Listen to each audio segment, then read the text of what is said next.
LG इंतजामिया और election commission को शदीद तनकीद का निशाना बनाया।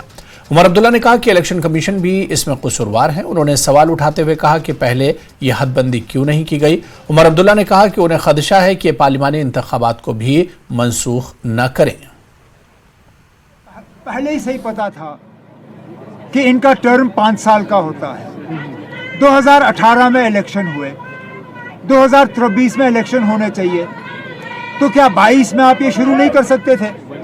22 में आप डिलिमिटेशन करते, 23 तक मुकम्मल होता, वक्त पे इलेक्शन होते, लोगों को एक हुकूमत का जो टियर है वो मिल जाता।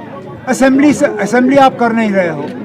कम से कम जो आपने सुप्रीम कोर्ट में कहा, जो आपने बाकी मुल्कों को दिखाया, जनाब यहाँ 3 टियर सिस्टम है, एक एक करके आपने वो तमाम टियर ख़त्म किए। मुझे डर इस बात का है कि खुदा न खास्ता कोई बहाना बना के ये मत हमारा पार्लियामेंट के जो है वो भी इलेक्शन ये खा जाएंगे। ये लोग ना कहने के लिए तो जमहूरियत में भरोसा रखते हैं, लेकिन इनका जमहूरियत में भरोसा जो है वो लखनपुर पे ख़त्म हो जाता है। जमहूरियत का जो है इन्होंने जम्मू कश्मीर में तहस नहस किया है और बदकिस्मती से कहना पड़ता है आगे भी करते आएंगे। और इसमें इलेक्शन कमीशन भी कसूरवार है। पता नहीं उनकी हिम्मत को क्या हो जाता है जम्मू कश्मीर में देख के। हिम्मत करके वो इलेक्शन का ऐलान करें, यहाँ लोगों को अपनी आवाज़ जो है बुलंद करने का मौका मिले। तो ये नॉर्थ कश्मीर से खुद उमर अब्दुल्ला पार्लिमानी इंतखाब लड़ने के एक सवाल के जवाब में उमर अब्दुल्ला ने कहा कि इसका फैसला पार्टी की हाईकमान करेगी।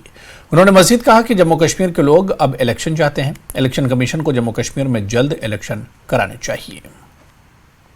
नेशनल कॉन्फ्रेंस में मैंडेट का फैसला पार्लिमानी बोर्ड करती है और इस पर मोहर फिर हमारे सदर जनाब फारूक अब्दुल्ला साहब डालते हैं। पार्लिमानी बोर्ड ने अभी कोई इस पे बहस नहीं की है, चाहे साउथ कश्मीर का, चाहे सेंट्रल कश्मीर का, चाहे नॉर्थ कश्मीर का। एन वक्त पे जब फैसला करना होगा पार्टी इस पे बैठ के सही फैसला करे। यहाँ के लोग इलेक्शन चाहते हैं, जम्मू कश्मीर की आवाम जो है वो इलेक्शन चाहती है। सिर्फ बीजेपी और बीजेपी के जो खैर खां हैं वो इलेक्शन नहीं चाहते। यहाँ के आवाम को अपनी हुकूमत चुनने का मौका दे दीजिए। लोगों का फैसला जो है हमारे सिर। उमर अब्दुल्ला